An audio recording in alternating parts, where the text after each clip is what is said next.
This is the Lone Crater YouTube. We hope this video helps. You start by verifying your hardware and services. Check that your iPhone model and iOS support Apple Lossless, ALAC, and that Apple Music is active.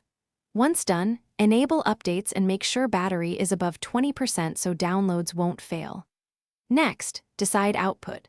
Wired Lightning to USB DAC gives true lossless. Bluetooth requires a codec that preserves audio. Make that decision now, because it affects the next configuration steps and accessory choices. Now go into Settings, tap Music and open Audio Quality, turn on Lossless and pick a sample rate. Start with 16-bit 44. 1K HZ for CDs or higher for high res. Make sure streaming and download preferences use Wi-Fi for the best files. Cellular can be limited. Then, pick an output. Lightning to DAC gives true lossless, whereas Bluetooth only works if your accessory supports a lossless codec. Set the device in Control Center, once connected to route audio correctly.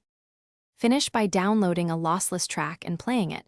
Confirm the music app displays ALAC or lossless so you know the file and path are correct. Use a verified DAC or wired headphones to validate true lossless. Cables and ports matter, and a faulty adapter will ruin quality.